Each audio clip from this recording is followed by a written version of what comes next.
ఇంట్లో ఉన్న బంగారాన్ని విడిపించి ఆ రోజు ఆన్లైన్ రేటుకే మేము కొంటాం. Sharma gold company. నమస్కారం, సుమన్ టీవీకి స్వాగతం.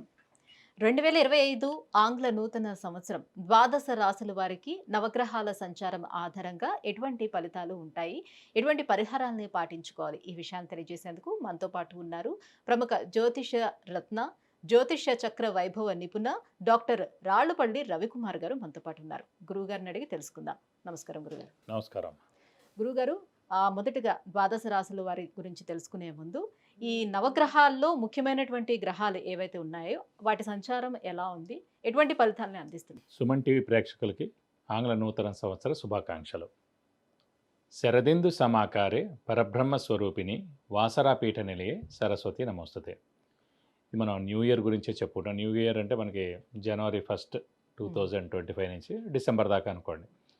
సో ఇదేం ఉగాది ఫలితాలు కాదండి. సో ప్రేక్షకులు మీరు కూడా తెలుసుకోండి, ఎందుకంటే మనకి ఉగాది వచ్చేది ఇంకా చాలా టైం ఉంది, మనకి ఏప్రిల్ నుంచి అనుకోండి. సో ఉగాది ఫలితాలు మళ్ళీ మనం చెప్పుకుందాం. ఇందాక చాలామంది ప్రేక్షకుల కోరికపై న్యూ ఇయర్గా ఎలా ఉంటుంది ఈ ఏడాది అంతా అనేది చెప్పుకుందాం. మనకి మెయిన్ 4 గ్రహాలండి. ఒకటి గురువు, ఒకటి శని, ఒకటి రాహు, ఒకటి కేతు. మిగతా 5 కూడా గ్రహాలే. చంద్రుడు అనుకోండి ప్రతిరోజు ఒక నక్షత్రం నుంచి ఇంకో నక్షత్రం మారిపోతాడు. సో ప్రతిరోజు మనం చెప్పుకోలేం జాతకం అనేది. సో ప్రతిరోజు నడుస్తున్నందుకు ఈ చంద్రుడు మనం ప్రతిరోజు ఒక పాయింట్ ఏం చెప్పలేం, కొత్తగా పాయింట్ వెంటనే ఇప్పుడు జాబ్ వస్తుంది, వెంటనే పెళ్ళి అవుతుంది, సంతానం కలుగుతుంది, ఇవన్నీ ఒక రోజులో జరిగేవి కాదు. సో అలాగే మనం బుధుడు తీసుకున్న 20 రోజులకి ఒక రాశి నుంచి ఒక రాశి మారుతాడు. అలాగే శుక్రుడు తీసుకుంటే 20 రోజుల నుంచి ఇంకో రాశిలోకి మారుతాడు. కుజుడు తీసుకుంటే 45 రోజులు. అలాగే మనం ముఖ్యంగా శుక్రుడు తీసుకుంటే 20 రోజులు. సో రవి ఒక్కటి నెల రోజులు, కుజుడు 45 రోజులు. ఇవన్నిటితోటి మనం ప్రతి ఏడాదిలో కూడా వచ్చే మేజర్ మార్పులు చెప్పడం చాలా తక్కువ, కష్టం అనమాట. కష్టం ఇన్ ద సెన్స్ అక్యురేట్గా ఏముండదు. ఈ జస్ట్ 20 రోజులు నెలలకి మార్పు మళ్ళీ వెంటనే ఇది జరుగుతుంది, ఇది ఖచ్చితంగా జరుగుతుంది చెప్పడం కన్నా మెయిన్గా మటుకు గురువు, శని, రాహు, కేతు. గురువు సంవత్సర కాలంలో ఒక రాశి నుంచి ఇంకో రాశి మారుతాడు. శని 2.5 సంవత్సరాలకి ఒక రాశి నుంచి ఇంకో రాశిలోకి మారుతారు. రాహుకేతులు ఇద్దరు కూడా ఛాయాగ్రహాలు, ఎప్పుడూ ఆపోజిటే ఉంటారు కాబట్టి వాళ్ళిద్దరు కూడా ఒక రాశి నుంచి ఇంకో రాశి మారడానికి అర్థం పడుతుంది అన్నమాట. వీటిని ఆధారం చేసుకుని చెప్పాలన్నమాట ముఖ్యంగా ఏ విషయం జరిగినా కూడా. కాబట్టి ముఖ్యంగా గురువు వచ్చేసి మనకి 15 మే 2025 నుంచి మనకి ముఖ్యంగా మిథున రాశిలోకి ప్రవేశిస్తున్నాడు. అలాగే శని 30 మార్చ్ 2025 నుంచి మీన రాశిలోకి ప్రవేశిస్తున్నాడు. ఇక రాహుకేతు ఇద్దరు కూడా సేమ్ డేట్ 18 మే 2025 నుంచి మనకి రాహు కుంభరాశిలోకి వస్తాడు. అలాగే కేతు సేమ్ 18 మే 2025 నుంచి సింహరాశిలోకి కేతు వస్తాడు. ముఖ్యంగా మొన్న కూడా చెప్పుకున్నాం మనం, అక్టోబర్ 20 తారీఖు నుంచి కుజుడు నీచలో ఉన్నాడండి. సో ఈ కుజుడు నీచత్వం 21 జనవరి 2025 వరకు ఉంది. అంటే ఈ జనవరి 2025 21 తారీఖు దాకా ఉంది. మళ్ళీ ఇంకొకసారి 3 ఏప్రిల్ 2025 నుంచి 5 జూన్ 2025 వరకు కుజుడు నీచలో ఉంటాడు. సాధారణంగా ఈ కుజుడు మెయిన్గా న్యాచురల్ కెలామిటీస్ కారకుడు, అంటే ఎర్త్క్వేక్. లాస్ట్ టైం మనం ఎందుకో చెప్పుకోలేకపోయాం, ఈ న్యాచురల్ కెలామిటీస్ అనే వర్డ్ వాడడం కానీ చెప్పుకోలేకపోయాం. సో ఎర్త్క్వేక్ కానివ్వండి, మేజర్గా తుఫాన్లు కానివ్వండి, పంచభూతాలు ఏవైతే సృష్టిస్తాయో నీరు ద్వారా కానివ్వండి, భూమి ద్వారా కానివ్వండి, లేకపోతే ఫైర్ అగ్ని ద్వారా కానివ్వండి. సో ఇలాంటి ఈ పంచభూతాలు సాక్షిగా ఏదైనా ప్రళయం సంభవించేందుకు అవకాశం ఉన్నాయి. ఇది కాకుండా కుజుడు మెయిన్గా కారకుడు ఎలక్ట్రికల్ అనుకున్నాం, ఫైర్ ఏదైనా అంటుకోవడం కానీ, సెక్యూరిటీ కూడా కుజుడే అండి. అలాగే సెక్యూరిటీ ల్యాబ్స్ అవ్వడం కానీ, షార్ట్ సర్క్యూట్ అవ్వడం కానివ్వండి, మెయిన్గా వెహికల్ యాక్సిడెంట్స్. అలాగే ఫ్యాక్టరీలో పనిచేసే వాళ్ళు వర్కర్స్ ఉంటారు, ఇండస్ట్రీలో పనిచేసే వర్కర్స్ ఉంటారు, అక్కడైనా పేరడం కానీ లేదంటే అంటుపోవడం కానీ. ఇదే కాకుండా ఈ ఎన్కౌంటర్స్ ఇవన్నీ కూడా జరుగుతుంటాయి.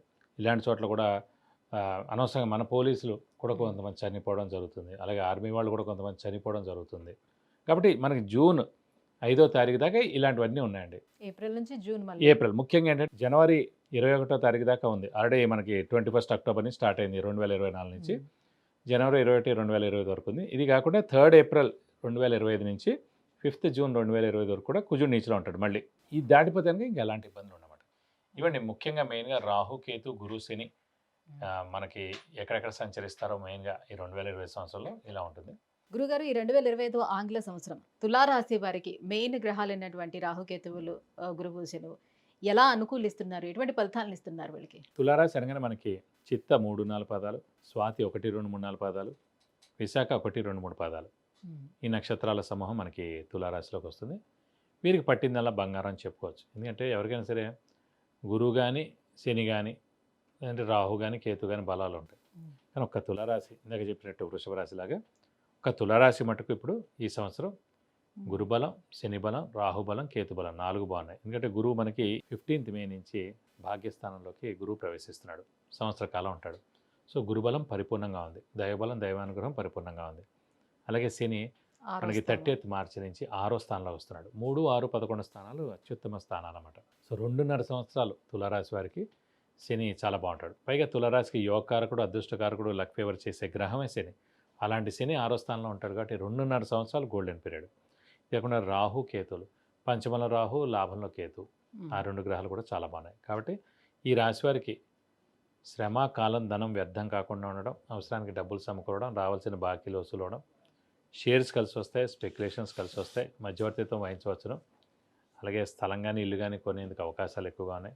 వాహనం కొనేందుకు అవకాశాలు ఎక్కువగా ఉన్నాయి. కొత్త వస్తువు ఇంటికి వస్తుంది. ఇంట్లో పెద్దవాళ్ళు, చిన్నపిల్లలు, మీ ఆరోగ్యం కూడా చాలా బాగుంటుంది. అలాగే ఎప్పటి నుంచో అనుకున్న పనులన్నీ కూడా తప్పకుండా ఇప్పుడు నెరవేరుతాయి. విద్యార్థులకి, రాజకీయ నాయకులకి, క్రీడాకారులకి, పత్రికా రంగం, యూట్యూబ్ రంగం, మీడియా రంగం, వ్యాపారస్తులు అందరూ కూడా పట్టిందలా బంగారం అని చెప్పుకోవాలి. అత్యద్భుతంగా ఉన్న రాశి ఏదైనా ఉంటే మటు ఖచ్చితంగా తులారాశి ఈ సంవత్సరం చెప్పుకోవాలి. ఓకే. సో ఇప్పుడు వరకు ఆగినటువంటి అంటే వివాహం కోసము ప్రయత్నాలు చేస్తూ ఇప్పుడు వరకు ఫలించిన వాళ్ళందరూ కూడా ఇప్పుడు ప్రయత్నాలు చేసుకోవడం మొదలు పెట్టుకోవచ్చు. 15th మే నుంచి గురుబలం స్టార్ట్ అవుతుంది కాబట్టి 14th మే దాకా కూడా గురుబలం తక్కువగా ఉండొచ్చు. అష్టమ స్థానంలో ఉంది కాబట్టి. ఈ లోపల మటుకు మీరు ఇప్పటి నుంచి మొదలు పెడితే కనుక ఉగాది తర్వాత నుంచి ఖచ్చితంగా ఖాయం అవుతుంది, ఎంగేజ్మెంట్ అవుతుంది, పెళ్ళి అవుతుంది, అన్నీ కూడా అవుతుంది. అలాగే సంతానం విషయాన్ని అంతే. సంతానం లేని వారికి సంతానం కలుగుతుంది. నిరుద్యోగులకు ఉద్యోగం వస్తుంది, ఉద్యోగస్తులకు ప్రమోషన్స్, అలాగే ఉద్యోగస్తులకి నేమ్ అండ్ ఫేమ్, అలాగే ఫారెన్ టూర్ విజిట్స్, అసైన్మెంట్స్ రావడం. విద్యార్థులు కూడా ఇక్కడ ఉన్నత చదువు ఉంది, ఫారెన్లో కూడా ఉన్నత చదువు ఉంది.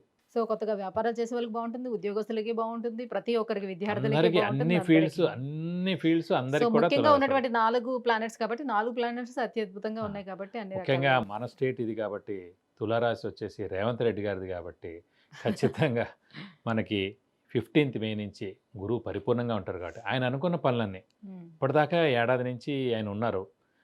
లాస్ట్ ఇయర్ మే నుంచి గురుబలం తక్కువగా ఉంది. మే నుంచి గురుబలం కూడా వస్తుంది. శని బలం ఎంత ఉన్నా కూడా గురుబలం కూడా తోడవుతుంది.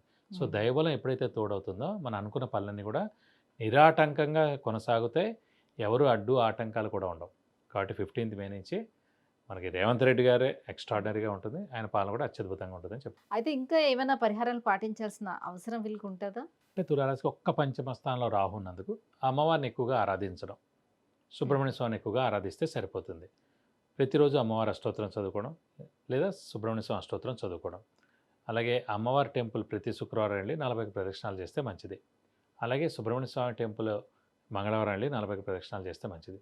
ఈ పంచమ స్థానంలో రాహు అనేది ఏడార్థం పాటు ఉంటారు కాబట్టి మనకి 18th మే నుంచి వీలైతే ఒకసారి స్కందగిరి టెంపుల్ పద్మారావు నగర్లో ఉందండి. అక్కడికి వెళ్ళి సుబ్రహ్మణ్య స్వామికి 40 ప్రదక్షిణాలు చేసి అక్కడ హోమం మరియు అభిషేకం చేస్తారు. 2000 రూపీస్ టికెట్.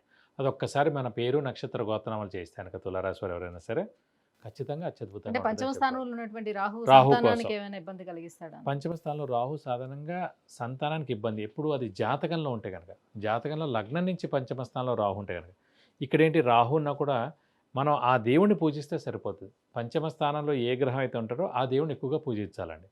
సో ప్రస్తుతం ఇక్కడ రాహు ఉన్నాడు కాబట్టి అమ్మవారిని ప్లస్ సుబ్రహ్మణ్య స్వామిని పూజిస్తే సరిపోతుంది.